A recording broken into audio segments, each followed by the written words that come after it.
Alright everyone, welcome back. In this video we're going to continue our discussion on glutamate and its reuptake transporters EAATs, which 2 of the 5 members of that family are located on astrocytes, which we just did a nice review of the function of glial cells and specifically the role of astrocytes. Now, because this class covers more than just what is a neurotransmitter, we're also covering, things that can affect it. So one thing that can affect function of the human body is targeting these EAATs. So it turns out that high levels of glutamate outside of neurons is actually toxic to neurons. It can cause neuronal death if glutamate is stuck in the synapse or extracellularly for too long. So the ability of these EAATs to work correctly and quickly can actually be very important for just normal function. When we look at genetic knockdowns of EAAT1 and 2, so these are the 2 transporters located on astrocytes, we actually see widespread increase in glutamate levels in the striatum, which makes sense because it can't go anywhere. But this can actually lead to some negative effects where we see degradation of the motor cortex, motor function, and some cognitive function as well. If we were to knock down activity of the EAAT3 transporter, so these are transporters that are located on the presynaptic cell, then we actually see a much more limited effect or negative effect of this buildup of glutamate. And that's because the main dominant pathway for recycling glutamate out of the cell or out of the synapse is via EAAT1 and 2. So the use of these transporters on the astrocytes is actually the main function of clearing out that synapse, of clearing out excess glutamate. So not having functioning EAAT1s and 2s is more detrimental than not having active EAAT3s and 4s, which are, again, located on that presynaptic cell. We actually can see this in ALS. Then we actually see some abnormalities of the EAAT2 transporter. So in ALS, or amyotrophic lateral sclerosis, then it's characterized by degradation in motor neurons in both the spinal cord and the cortex. Okay, so this is not a genetic this is not a mutation of the EAAT2 transporter itself, but there is some genetic factor in ALS, but it's not a mutation of this transporter, okay? This is a picture of Lou Gehrig because ALS is also called Lou Gehrig's disease because he was famous for having this disease. So, what is happening at the synapse then? We have more than just a presynaptic cell and a postsynaptic cell. So we call this a tripartite synapse because there are 3 cells. We've got the presynaptic, postsynaptic, and then our astrocyte. Okay, so glutamatergic synapses are wrapped by an astrocyte process. Okay, so that's what we call this. It's kind of like a mix between a dendrite and a axon terminal. It's kind of like both and neither at the same time. Okay, and you can see right here, this would be an EAAT1 or 2, doesn't matter which, but you can see it's on the astrocyte. And then here you can see an EAAT3, which is on that presynaptic neuron. Okay, so how the synapse or the whole kind of function of glutamate works is you can see here we have glutamine in that presynaptic cell. Glutaminase is then applied and it turns it into glutamate. Okay, It will then enter into a vesicle using the GLUT and then bind to that, the synapse, be released, and it can then act on the glutamate receptors on that postsynaptic cell. Now, the majority of the glutamate will be recycled into that astrocyte using EAAT1 and 2. Okay? Very small amount will be taken up by EAAT3. Within the astrocyte, that is where breakdown of glutamate into glutamine occurs. Okay, so you can see here where the glutamate is recycled back into the presynaptic cell, it's not being broken down. It tends to go straight into another vesicle. Okay, so it's being recycled as glutamate. In the astrocyte, glutamate then gets broken down to glutamine via glutamine synthetase. Okay? There's then a glutamine transporters where it's released and taken back into that presynaptic cell to then be made into more glutamate.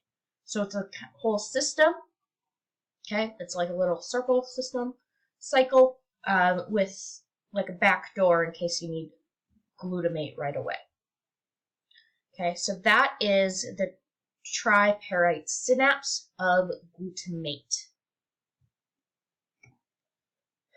Okay, now I mentioned that having too much glutamate extracellularly can be damaging. But there can also be other injuries that glutamate can cause. So we call this glutamatergic injury. And one way we can do this is using MSG. So you've probably heard of MSG. A lot of people talk about it bad in terms of food. They're like, ooh, this is MSG in it, this and that. But MSG is actually proposed to be one of the 5 basic tastes that we actually refer to as umami. So umami was actually named by a Japanese biochemist who was the first person to actually isolate MSG from seaweed.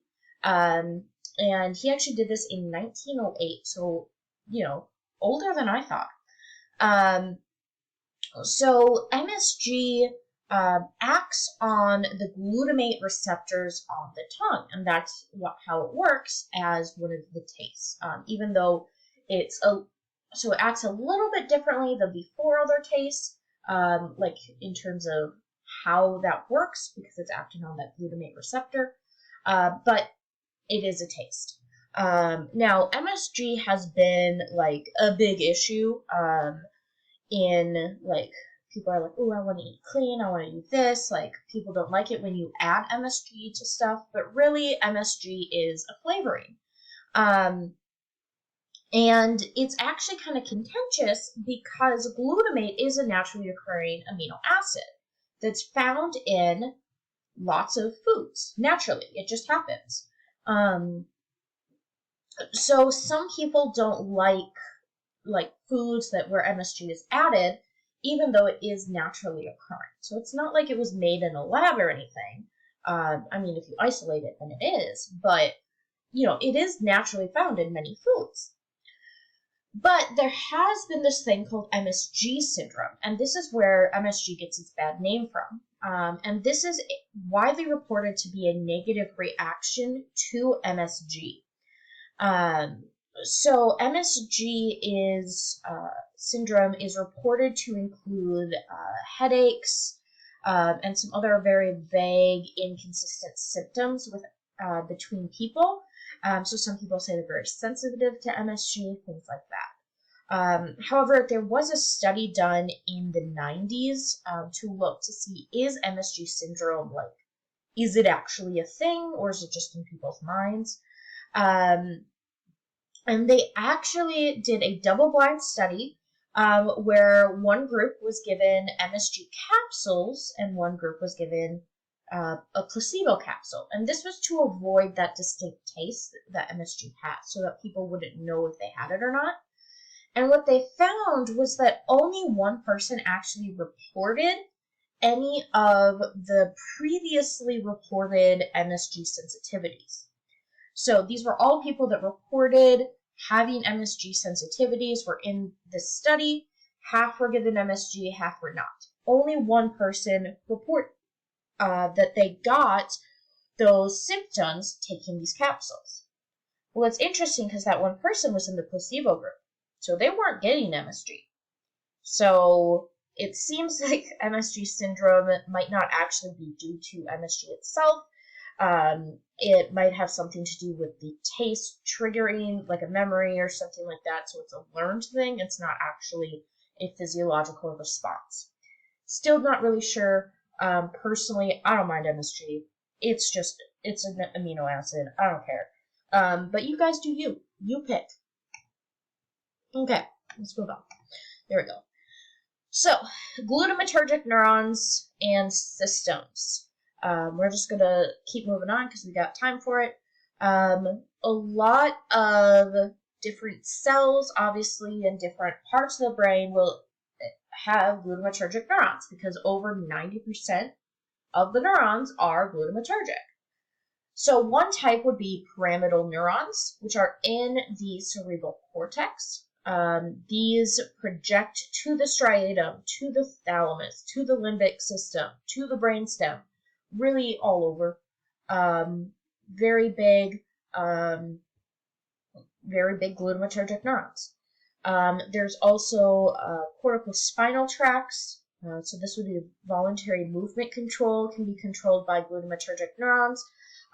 Perhaps this is one place where we see those effects of ALS. And then we've got parallel fibers within the cerebellum. So these are excitatory inputs to Purkinje cells. And then also in the hippocampus, we again see a number of glutamatergic neurons. There's three main types. Well, there's two main types of glutamatergic receptors. Within those two types, there are three types of each. So in total, there's 6 receptors. That was probably confusing. There's 6 glutamatergic receptor types. Okay. Glutamate is responsible for fast excitatory synaptic transmission. Okay. So it's the most important receptors. They're very quick. Okay. Now the quickest type of receptor is an ionotropic receptor. So there's 3 ionotropic receptors that are glutamatergic. Okay. We've got the AMPA receptors, kainate receptors, and NMDA receptors. These are going to be your 3 fastest receptors. Okay. The metabotropic receptors they're still going to be fast because they're glutamatergic, but they're going to be slower than the ionotropic receptors. Okay. And again, there's group 1, 2, and 3 of our metabotropic receptors. Creative name. All glutamatergic receptors would elicit an excitatory postsynaptic potential, an EPSP. This is just typical glutamate. Glutamate causes EPSPs. That's just accepted. Okay, you would have learned that all the way back, Psych 101. I teach that to my Psych 101 students, so you guys should know that. Probably learned that in other classes as well. There's a number of genes that are involved in glutamate receptor expression.